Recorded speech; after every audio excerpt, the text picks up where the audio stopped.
bien, seguimos acá en Pensar en Nada y vamos a comenzar nuestro bloque de actualidad, Elena, donde solemos repasar las principales noticias de la semana, por lo menos un breve resumen de todo lo que pasa en nuestro país, nuestra provincia, nuestro municipio y el mundo, ¿no?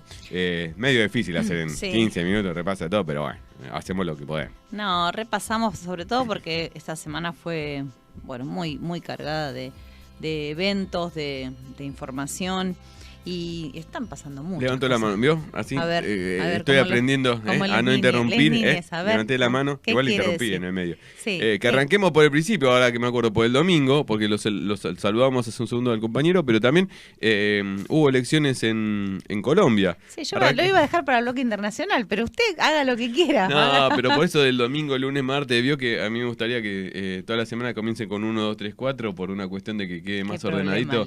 Y si no, empieza un lunes 7. No, y después te queda 8, queda desparejo. Bueno, no importa. Volvemos a esto. Hubo elecciones en balotaje y ganó al final el referente de la centroizquierda, Gustavo Petro, con Francia Márquez, que nosotros habíamos estado hablando en nuestro programa. 51-47, algo así, fueron los resultados. Sí, histórico sobre todo. Histórico en Colombia. Por la trayectoria de la coalición, de este pacto histórico, y por lo que significa, bueno, ponerle fin al uribismo. Petro puso como meta, ¿no? Obviamente primero la paz, después la justicia social y después la justicia ambiental. Fue parte de bueno, la proclama o el deseo o la intencionalidad por dónde va a ir esas modificaciones, esos cambios. Un contexto muy difícil y adverso que veremos cómo responde, ¿no? No solo el contexto internacional, sino obviamente la alianza histórica que tenía los sectores más concentrados y poderosos de Colombia con Estados Unidos. Entonces, eso, o sea, no pensamos que va a ser fácil. Y Francia Márquez, que es una feminista, una persona, una referente social, la verdad, una persona muy preparada, representante, además de feminista, negra. Entonces, bueno, tiene en su propia existencia un montón de reivindicaciones por las cuales va a pelear. Le puso los puntos a unas periodistas, o sea, porque ella tenía el eslogan, ¿no? De vivir sabroso, ¿qué significa? Entonces, la verdad que nada, muy interesante el proceso de Colombia, que esperamos que se pueda desarrollar en paz y bien, ¿no? Sí, vos decías esto del uribismo y bueno, nada, sabemos que ganar una elección es un primer paso importante, sí los hay, pero después es la gobernabilidad, los acuerdos, qué sé yo, y ya por ejemplo el presidente electo Petro pidió una reunión con Uribe y Uribe la habría aceptado. Uno espera que esos encuentros no impliquen arrodillarse o aceptar cosas que realmente van a complicar a la población, como pasa en algunos momentos, ¿no? Recordamos, por ejemplo, una de las tantas elecciones que hubo en estos últimos tiempos, la de Chile, la de Perú que ha tenido desde que ha ganado el referente del sector popular, más problemas para formar gabinete, que ha cambiado como 6-7 veces el gabinete, justamente por esto que estamos hablando de la gobernabilidad. Y para cerrar, si le parece brevemente, el sector internacional, se dio esta elección y en la semana se dio un estallido social en Ecuador. Sí, no, yo tenía pensado en realidad comentar, porque es muy impactante no solo el estallido, sino la brutal represión que está haciendo el presidente Lasso. Están en situación de paro nacional, hay mucha cobertura. En realidad, no sé, Pedro Brigger, que lo seguimos, está allá y está transmitiendo como en forma diaria, y lo que se transmite es la desconfianza que hay en los medios locales. Nosotros que seguimos a Diego en la Lucha, que lo entrevistamos acá, en su canal de Telegram está subiendo en forma diaria reportes y videos. Son muy impresionantes la brutalidad, el ataque contra la población civil, contra los sectores indígenas. Y bueno, que están pidiendo que se vaya, hablan de corrupción, pero bueno, la solución que está planteando el presidente Lasso es represión, pedido de ayuda de las Fuerzas Armadas. muy preocupante, sobre todo por las víctimas, pero bueno, no saber en qué va a terminar esa situación. Sí, y en estas últimas horas, además, surgieron en las redes sociales algunos videos que están mostrando a un referente de la Fuerza Militar de Ecuador, invitando a que el presidente desista de convocarlos a reprimir al pueblo, casi como una amenaza de nosotros los militares no vamos a salir a reprimir. Hay ahí una especie de levantada que habrá que chequear en cómo sigue eso, pero... Bueno, es un límite, ¿no? Atentar contra tus compatriotas también, o sea, ¿para qué se supone que está las Fuerzas Armadas? Pero ¿no? es un tema, ¿no? Porque no todas las veces se ha dado en el mundo y en nuestro continente, ¿no? Se han dado distintas situaciones, ¿no? A veces los militares en contra del presidente que no quiere reprimir o viceversa, como en este momento se está dando en Ecuador. Bueno, estaremos viendo cómo se desarrollan las noticias en Latinoamérica. Bueno, y la última, así internacional, así después volvemos a nuestro país. Terrible retroceso el de Estados Unidos, en el cual la Corte revocó un fallo, porque ahí, a diferencia de nosotros, de nuestro país, no tienen ley de interrupción legal del embarazo, y bueno, esta semana la Corte Suprema, de mayoría conservadora, anuló ese fallo que permitía la decisión de las mujeres y personas gestantes sobre su propio cuerpo, con lo cual esto afectaría a 26 estados, entonces el aborto deja de ser, queda a criterio de cada estado, con lo cual las personas que necesiten realizarse esa intervención y en su estado no lo permitan, o sea, imagínate que obviamente eso afecta a las personas más pobres, ¿no? Trasladarte es como si tuvieras que irte a una distancia tremenda para poder tener una práctica que hasta esta semana era un derecho, ¿no? Así que, bueno, los derechos, si no se defienden y no se sostienen, no son para siempre. Es como la mínima enseñanza que nos deja esta situación de Estados Unidos. Sí, creo que en la preproducción hablábamos algo de este tema porque parece que se puso a trabajar la Corte Suprema, o por lo menos se le dio visibilidad esta semana al laburo de la Corte Suprema de los Estados Unidos, como decís vos, porque no fue lo único que trascendió. Por un lado trascendió que hubo un fallo en contra de Bayer por el uso de glifosato y el generar uno de sus productos cáncer en agricultores.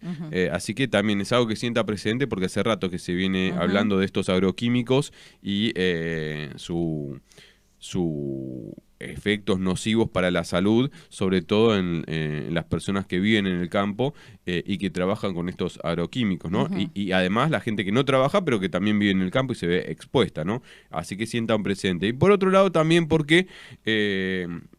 primero que son 9 los miembros de la Corte en Estados Unidos. Eso también es interesante porque muchas veces hemos hablado del número y nos comparamos, qué pasa en otros países, qué sé yo. Bueno, viste que nosotros tenemos 4 ahora y estamos viendo qué pasa con esos 4. Bueno, en otros países tienen más, tienen 20, 15. Bueno, estamos hablando justo hoy de la Corte de los Estados Unidos, tienen 9 miembros.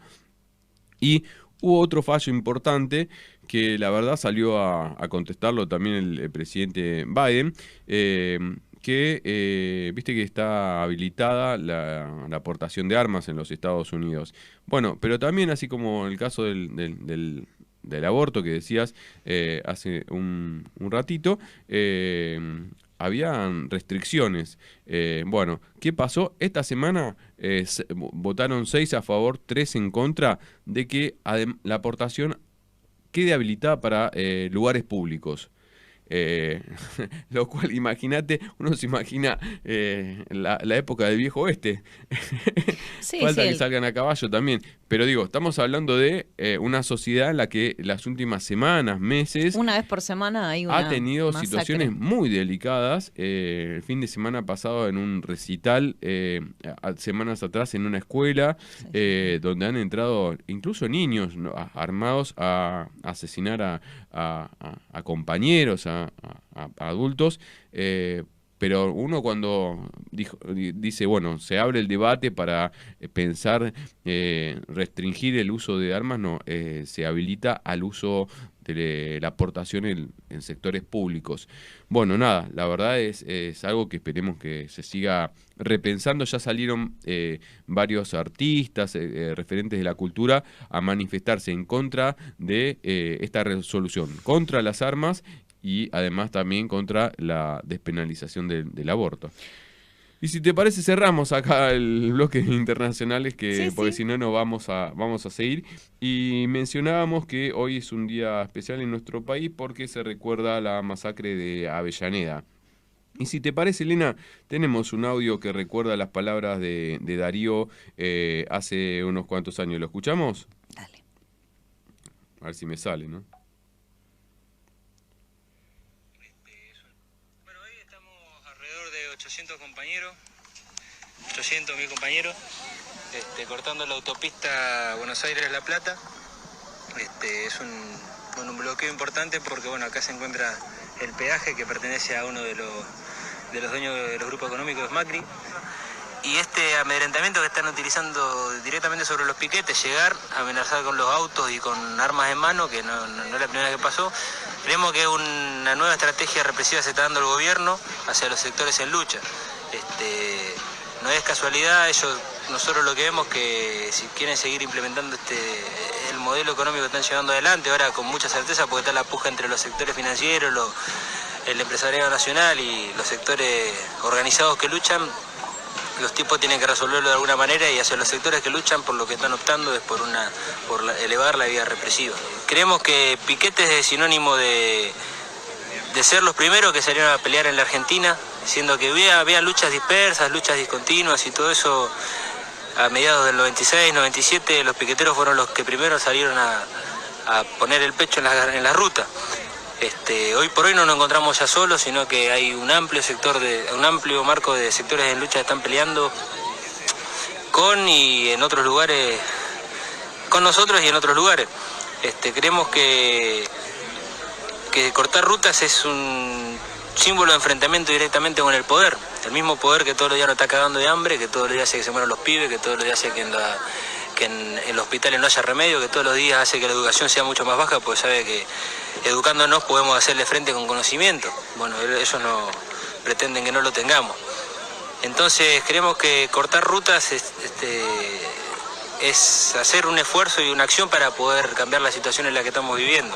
Cambiarla de fondo, no cambiar que nosotros no nos vamos a nuestras casas tranquilos porque tenemos el plan de 160 o de 200 pesos. Hay un montón de cosas para cambiar acá en la Argentina, y creemos que cortando rutas y utilizando otros métodos, por supuesto, de lucha, es de la única forma que se pueden cambiar las cosas acá en la Argentina. Así que, bueno, esa es una visión sencilla de lo que es cortar ruta, de lo que puede llegar a ser piquetero. Nosotros no confiamos en ningún gobierno, no confiamos en ningún político. Creemos que la situación no se va a cambiar por ese lado, sino atacando directamente a los intereses que se están llevando todas las riquezas de nuestro país, los grandes grupos económicos, los banqueros, el sector financiero, que hoy por hoy son los que condicionan al gobierno, y el gobierno toma una posición delante de ellos. Entonces creemos que conociendo un poco mejor la realidad que tenemos nosotros, porque todavía nos falta aprender mucho, no es solo coordinación y lucha, sino que tenemos que formarnos todos los días. Y que bueno, creo que es un camino que quizá en el corto plazo nos pueda llevar a tener soluciones más concretas.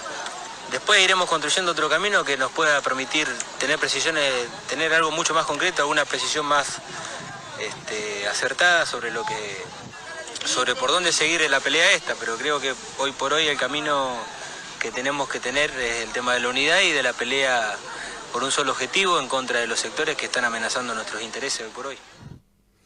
Bueno, ahí estaban las palabras de Darío hace unos cuantos años. Y nada, pensando en cuando nosotros hablamos de los intereses económicos, de cuando no nos alcanza la plata por la inflación, los salarios y todo, ahí estábamos hablando de una época donde justamente surge el movimiento piquetero como una medida extrema, porque no había alguien que estuviera escuchando esos sectores, ¿no? Sí, es un debate como muy largo para una mateada, el tema de la democracia directa o la democracia representativa. frente, ¿no? Si nos ponemos en contexto, ¿no? La semana de los 5 presidentes, o sea, ¿no? Entonces, toda esa crisis institucional en la cual la avanzada, ¿no? Que se puede buscar, se puede historizar, se puede googlear, como le gusta decir a Mario de la Roca, el sector financiero arrasando con, ¿no? esta disputa entre los capitales y sobre todo el país a qué nivel de desocupación tenía en ese momento, el nivel de pobreza, ¿no? El 50% de la pobreza, casi el 20% de desocupación, y un modo organizativo que respondía a esto que para muchos y muchas, o sea, es cuestionable, pero era un modo de enfrentarse porque no había quien, esto que vos decís, intermediara. Es una discusión de la cual muchos sectores todavía no encuentran quien los represente, y después se devino en toda esta avanzada. Justo esta semana también hubo un llamado de atención y una atención que sigue estando el debate por el tema de las organizaciones sociales, los movimientos sociales y los planes. Esos planes que ahí en el 2002 eran de 150, 160 pesos. Bueno, hoy es una cifra que está adaptada, pero digamos que en sí representaría más o menos ese monto, y que bueno, las preguntas tienen que ver, ¿no? ¿Qué pasa con las organizaciones? Y quién, digamos, si los que gobiernan, ¿para quiénes gobiernan, no? Para garantizar los derechos de todas y todos o para beneficiar a un sector que siempre resulta ser el más privilegiado, ¿no? Y después nada, en esto que decías que también no nos va a alcanzar ahora el tiempo, pero es para quizá una mateada, como decías vos, pensar el tema de los movimientos sociales. Otra cosa que se venía discutiendo era el porcentaje, 2% que se le sacaba o se le retenía, o muchas veces surge del propio representado, porque también se queda enquistado en el debate en esto pasa acá nada más. Pero en realidad cuando uno pertenece a una institución, sea una organización. A una organización, no, una institución o una organización, la mayoría de las veces todos ponen una parte de los ingresos justamente para sostener, porque hay distintas cuestiones que necesitan tener recursos, y como hay muchas organizaciones o instituciones que no tienen entrada porque no se dedican a tener fines de lucro, nada, se autofinancian con un porcentaje de los ingresos de todos los miembros. Es verdad que muchas veces se ha transformado eso en una herramienta de sometimiento, de presión, si no te lo saco, qué sé yo, y hay un montón de cosas para arreglar, para corregir, pero también hay sectores que si no tienen eso, no tienen nada directamente. No, obviamente que es profundo el debate, tiene muchos matices, esto que vos decís, ¿no? ¿Quién sostiene, cómo se sostiene una organización? Yo vuelvo a tratar de hilarlo con la representatividad, con quienes representan nuestros intereses, los que están para defender, ¿no? Uno se vota supuestamente para que representan los intereses, están decidiendo, por un lado, la segmentación de las tarifas, algo que hasta ahora no parece que vaya a beneficiar ni a la clase media, ni mucho menos a quienes tienen la tarifa social, y una ley de alquileres que es, no sé qué palabra usar, que excede cualquier límite, es básicamente mandar a las personas a la calle porque que se te ajuste el precio del alquiler cada 3 meses, que no tengas, o sea, ¿no? Surgieron un montón de chistes y memes como diciendo, bueno, te piden un órgano de garantía, realmente una cosa muy tremenda, y eso se define en una cocina que es el poder legislativo. Decís, bueno, ¿quién está ahí? ¿Hay alguien que represente realmente los intereses del pueblo? Claro, llevándolo más a tierra todavía. Si los que están ahí tienen problemas de alquiler, si a eso vamos, ¿no? Claro. Que no llegan a fin de mes, ahí es donde se juega también el tema de la identidad entre representado y representante, ¿no? Bueno, nada. Y sí, muy interesante porque de hecho hay algunos sectores que sobre la ley de alquileres dicen no hace falta vetar esta ley vigente que tiene es muy poquito, sí, 2 pandemia, años, 3 sí. años. Dice, no es mala, lo que pasa es que hay que reglamentar cosas que están en esa ley y es cosas que no se hicieron.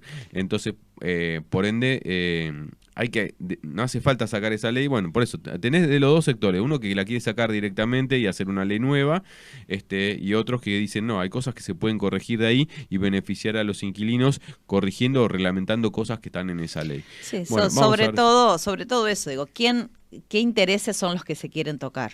Y cuando uno habla de la bimonetarización, nada, algún día también es un tema para hablar y discutir, ¿no? Es uno de los dos grandes sectores que se manejan a precio de moneda internacional, ¿no? Eso también es algo que ha quedado siempre al libre albedrío de ese sector, ¿eh? Ujú. Bueno, Elena, Natalia, creo que estamos cerrando. Sí, ya, la ¿no? nota Actualidad. la nota de color fue que cumplió, digo, porque como siempre mete algún bocadillo de deportes, ¿no? Cumplió 35 años Messi. Messi, ay. No sé. No nos tuvo invitó a la fiesta. un montón de Igual homenajes. era en un yate, yo no iba a poder llegar. No me anda el helicóptero. Mira. No me anda el helicóptero. Sí, cumplió años, 35 si no me equivoco. Sí. No me llegó la tarjetita. No. Pero el mismo día, si no me equivoco, cumple Messi. Hay un montón de fecha. Messi. El mío es Messi como Messi. Riquelme. Sí. Y un par de cosas más pasaron. Estaban relacionados con, no me acuerdo si es la partida de Gardel, también es en la misma fecha. Hay cosas que se jugaron el mismo día. Todos los onomásticos juntos ahí. Sí, así que bueno. Bueno, Natalia, cerramos acá entonces. Le mandamos saludo al capitán de la selección entonces. Esperamos que se prepare bien. Está de vacaciones, así que esperemos que Puede ser llegue que nos va a escuchar. con todas las pilas para el Mundial que se viene. Elena, Natalia, cerramos acá, si te parece, nuestro bloque de actualidad. Nos vamos a escucharlo a Lalo y a Pato Esmín, que nos recuerdan una vez más lo importante que es la educación sexual integral. Y volvemos en segunditos nada más. Decime vos cómo te enteraste. No, fue mi primo. Tenía 17. O las amigas de mi hermana, que eran más grandes. Goroso, una bestia. O los muchachones del barrio.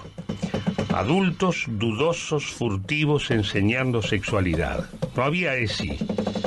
Y parece que no fue bueno el resultado. Mucho abuso, vejación, violación sobre mujeres y niños a escondidas.